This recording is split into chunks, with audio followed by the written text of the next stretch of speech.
السلام عليكم، مساء الخير على الجميع. ازيكم اصدقائي، اصدقاء قناه ايمان في بلاد الامريكان؟ اهلا بيكم. زي ما وعدتكم الجزء الثاني من فيديو ايجابيات الحياه في امريكا، سميته رقم 2.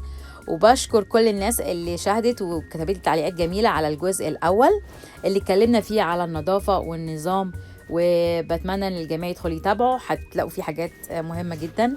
استكمالا بقى لده، النهارده هنتكلم برضو عن حاجتين عشان الفيديو ما يطولش، وهيكون اوعدكم هيكون فيديو مثير جدا. هيكون فيه حاجات كتير عن المواصلات، ده رقم 1. رقم 2، الراحة وانك تكون مش تحت السبوت لايت. هشرح لكم بقصد بالكلام ده ايه. في المواصلات هنا في نيويورك سيتي انت مش محتاج انك تكون عندك سيارة في معظم الوقت. المواصلات جميلة جدا. في شركة اوبر اكتسحت طبعا بقوة بعد ما كان اليلو كاب في جوه منهاتن بالتحديد، وبياخد الناس لاماكن متعدده في نيويورك سيتي اللي هي زي ما قلنا بتتكون من ال5 بوروز.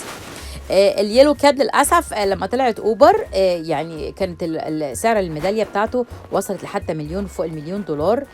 طبعا لما طلعت اوبر دي حاجه زي الستوك ماركت، نزل طبعا جدا، وصل مثلا ل100,000 او حتى كمان اقل.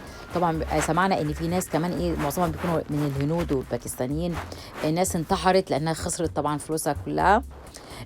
شركة اوبر طبعا بتقدم اسعار تنافسية، الا اذا كان في اعياد او اوقات فيها الجو وحش جدا وزحمة، الفير بتاعتها بتعلى وبتنقص. اما اليلو كاب اللي هو موجود في السيتي ده شغال بالعداد، وهو حقيقي العداد على فكرة السيتي بتاخد من الدرايفر تقريبا نص الفلوس اللي بيعملها. يعني ما بين لو هو بيأجر العربية وبيأجرها من الجراج بتتكلف حوالي يا جماعة من 400 ل $500 في الأسبوع. يعني هو إذا كان بيعمل 1000 ومن 1000 ل 1500 بيقسم الكلام ده ما بين السيتي، بتاخد منه حاجة شاملة زي فيز وضرايب وحاجات، زائد الجراج اللي بيأجر له العربية باللي هي اليلو كاب اللي هي الميدالية بتاعتها بالسعر ده. بالإضافة إلى كده في السيتي في بقى في الأماكن التانية اللي هي غير السيتي، في كوينز حاجة شبه اليلو كاب، بس هي بتكون جرين كاب. الجرين كاب ده من حقه انه ياخد ناس من الاماكن اللي فيها في كوينز مثلا او برونكس، البورز التانية ما عدا منهاتن، يقدر ياخد زباين يعني كاستمرز وينزلهم جوه السيتي، بس مش من حقه ياخد حد من السيتي وهو هناك، لانه هياخد مخالفة كبيرة جدا. برضو الجرين كاب ده شغال بالعداد زي برضو طريقة اليلو كاب، بس الفرق ان العربيات لونها اخضر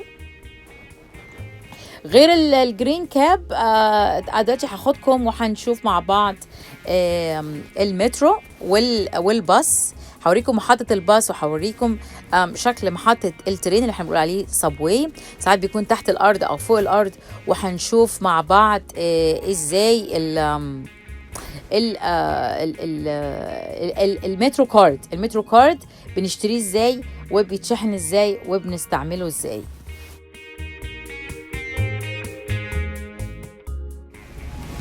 طيب يا جماعة، زي ما انتم شايفين كده دي محطة الأتوبيس متقفلة كلها بالإزاز.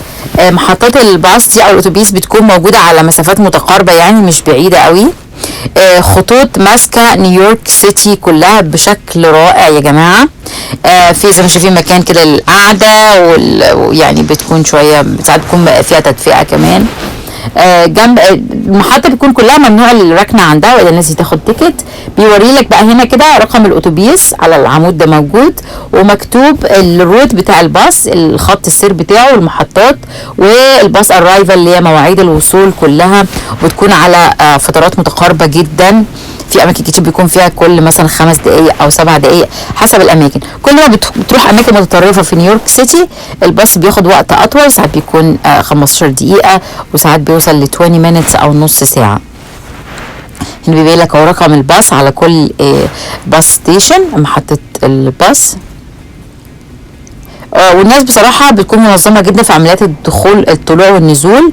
الباب الامامي بيكون الناس اللي طالعه، الباب اللي في النص وفي باب خلفي للنزول. هنا بقى دي كده جنب محطه الباص دي كده، حبيت اوريكم محطه الصابواي او المترو. ساعات بيكون تحت الارض وساعات بيكون فوق الارض زي ما انتم شايفين كده، وله سلالم عاليه بيكون فوق. دلوقتي هنطلع فوق وهاخدكم عامله لكم فيديو كويس على المكنه بتاعه المترو كارد، ازاي نحصل على الكارت وازاي نملاه وازاي نجيبه وشويه معلومات كده. يلا بينا اشوفكم جوه.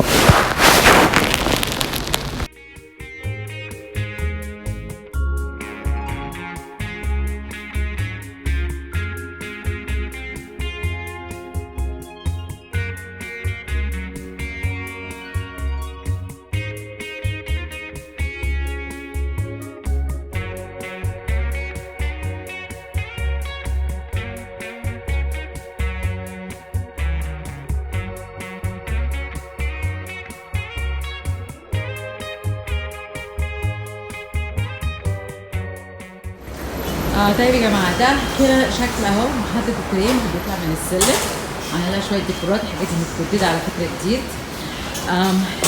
وهنا بيوري لك الروتس بتاعت الترينز. ده اليلو لاين بتسمى بالاسماء الكالرز.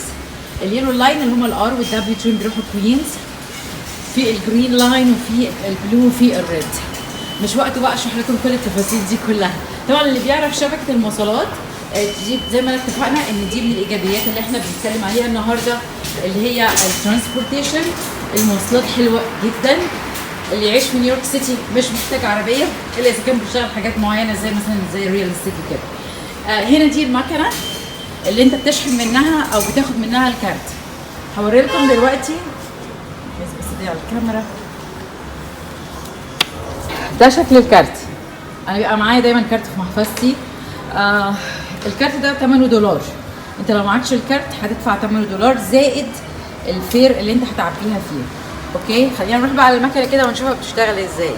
هنا بتعمل اول حاجه، هنا بتحط ستارت. لو انت عايز تحط ستارت بيوري لك الاوبشنز بتاعت اللغات اللي ممكن تستعملها. ادي انجلش وسبانيش وفي ايطاليانو انجلش. نروح بنعمل انجلش. اوكي، هيقول لك حاجه ريفيل يور كارد. ريفيل يور كارد يعني املى الكارت بتاعك. او الاوبشن بتاع جيت كارد انفو، شوف المعلومات اللي موجوده على الكارت بتاعك، موجود فيه قد ايه فلوس او قد ايه رايدز يعني توصيله. او الاوبشن الثالث جيت نيو كارد، وزي ما وريتكم اهو ثمنه $1 لو انت هتاخد الكارت وما معكش كارت، وكده هيدي لك كارت بحاله جديد وتملاه زي ما انت عايز. اوكي، لو احنا قلنا مثلا احنا عايزين ريفيل، انا معايا الكارت، بما اني معايا الكارت اوريدي هكليك هنا على ايه ريفيل يور كارد. هيقول لك ايه انسيرت يور كارد. انسيرت يور كارد، دخل كارتك في المكان اللي هو بتاع كده. ادي دخلت الكارت. اوكي، هيقول لك بقى الاوبشنز بقى what do you want to do. عايز تعمل ايه؟ عايز تعمل add value. add value اهي يعني هتحط فلوس، ولا add time. add time يعني هي الرايدز التوصيلات. تمام. او عايز تضيف ايام، لو انت الكارت بتاعك ده بالايام، في كارت بالاسبوع، في كارت بالشهر. فانت لو عايز add value لسه كليك add value، هنحط فلوس فيه. بيدي لك options how much do you want to add. يا اما عايز $55، عايز $33، عايز تحط $22، عايز تحط $5.50. $5.50 ده اللي هو الثمن بتاع 2 رايد، يعني واحد رايح مكان رايح جاي، لان كل توصيله ب $2.75. فده بيقول لك $5.50 يعني هتاخد توصيلتين رايح جاي. او عايز $16.50، بتختار الاوبشن اللي انت عايزه. لو نفترض هنا ان انا كليكيت مثلا انا عايزه احط $5.50، بيقول لك الاوبشنز بقى. عايز تحط ATM كارد اللي هو زي الديبت او الكريدت. في الغالب بيكون الديبت، وزي ما احنا قلنا الديبت ده اللي هو الكارت بتاعك فلوسك انت اللي في البنك. اما الكريدت كارد اللي هو الفيزا، انتوا بتقولوا عليه فيزا كارد. تختار بقى عايز تحط ATM او كريدت كارد. لما بتكليك على واحده منهم، عايز كريدت كارد او ATM كارد، نفترض هنا ATM كارد الديبت كارد، بيقول لك ايه بليز ديب يور ATM كارد. حط الكارت بتاعك وعامل لك سهم اهو بيوري لك تحطه فين. ادي هنا ده المكان يا جماعه، في تحت كده في المكنه دي من بعيد اوريكم شكل المكنه كلها. ادي كده بالشاشه بالحاجات دي كلها. ده المكان اللي حطينا فيه الكارت عشان نملاه. وادي المكان هنا بقى احنا هنحط بقى ايه ده مش معايا الكريدت كارد بتاعي. هوري لكم مثلا ايه لو احنا ادي الكارت اهو مثلا كريدت كارد. بنمسك الكريدت كارد في المكان ايه بندخله بقى هنا. حلو كده. بتحط بقى هنا الايه السكيورتي كود بتاعك بتاع الكارت. حلو. المكنه بتشحن لك بقى، وبعدين ايه بتدخل الفلوس وهيطلع الكارت. بيقول لك بقى اوكي دو يو نيد مور تايم، مش احنا خدنا وقت كتير. دخل الزيب كود والمعلومات بتاعت الكارت بتاعك. طبعا احنا كده ايه، انا مش لازمني فلوس، فانا هعمل بقى ايه كانسل عشان يطلع لي بقى ايه، طلع لي بقى لما كانسل طلع لي الكارت بتاعي اللي انا كنت سبوزلي يعني عايزه اعمله. تمام كده. ادي شفنا. طبعا هنا بقى زي ما انتم شايفين بعد ما انت بتاخد الكارت وبتملاه الكارت معاك كده، دي البوابات بتاعت المترو اهي، عامله لك العلامه اهي بتاعت الانتري هي الدخول. ادي السهم اهو. حلو كده. بتدخل هنا كده في مكان ده اللي انت ايه بتمرر فيه الكارت. بتمرر الكارت كده المكان ده بيفتح. تمام كده. بعد ما بتمرر الكارت هنا المكان ده في النص، ادي ايه المكان بيفتح. ده الراجل بقى البوت بقى بتاعه، ده المكان بقى ايه البوت اللي هو الراجل اللي بيبيع البوت والناس ما بتستعملش المكنه، او انت بس الكارت بتاعك مش شغال او حاجه، بتروح له هنا بقى ايه تاخد منه الكارت تملى فلوس او اي حاجه. تمام. هنا بقى ايه تبقى في اتجاهين، الاتجاه اللي هناك ده يا جماعه، الاتجاه اللي هناك شايفين السلم ده اللي هناك، وفي اتجاه اللي هو اللي هنا ده اللي هو رايح مكمل على كوينز الناحيه دي. طبعا هي كده فاضل لنا مثلا ايه 3 محطات وتخلص خلاص، ده يبقى اخر القطر يعني في كوينز. يا اما هتروح بقى منهاتن، هتروح من هنا بقى ده الاتجاه اللي هو ايه رايح منهاتن بقى مكتوب. دايما تراعي الناس كلها بتعمل الاخطاء دي اول توصل هنا طبعا بتروح تاخد الترين في الاتجاه الغلط. نكمل. من الحاجات برضو اللي سهلت التنقل موضوع البايكس. ودي زي ما انتم شايفين دي ستيشن بتاعت البايكس تبع سيتي جروب اللي هي تبعها سيتي بانك. انا ما استعملتهاش بصراحه قبل كده، بس هي طبعا بتوفر جدا في الترافيك، لكن بتضايق ان احنا اللي هم الناس اللي بتسوق، لان اخدين مننا اللين اخدين جزء الحاره بتاعت البايكس. انا بشوف ابني ساعات بيستعملها. انا بشوف اللي تشارج على الكريدت كارد بتاعه اللي هي $3.75 بيستعملوا الكريدت كارد. المهم فدي طبعا حاجه كويسه جدا.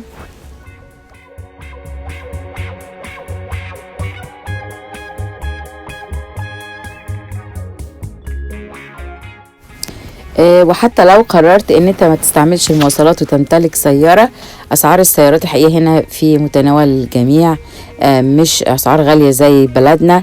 لو قررت تعمل ليسينج او تشتري جديد، تشتري مستعمل، كلها عربيات والديلر شيبس موجودة في كل مكان.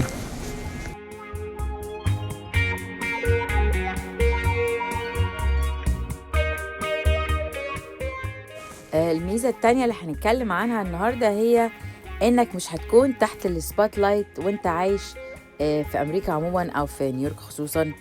الناس في الشارع اللي لابس، اللي قالع، لابس ايه، لابس غالي، لابس رخيص، انت راكب عربية ماركتها ايه، اولادك بيروحوا مدرسة ايه، كل الكلام ده، بتاكل ايه، بتشرب ايه في بيتك، بتعمل ايه، محدش له دعوة بيك. كل واحد مركز في حاله وكل واحد مركز في ورقته، ودي حاجة جميلة جدا أنا بحبها ومستمتعة بيها العيشة هنا في نيويورك. زائد كمان إن تقييمك بعملك بسلوكك الكويس يعني في محيط العمل مثلا مش مشكلة أنت لابس غالي ولا رخيص، بس كون لابس نظيف، يعني لبس مظهرك نظيف وأنيق. يا رب الفيديو بتاع النهارده يكون عجبكم، وما تنساش تشترك في القناة علشان نشوفك تاني.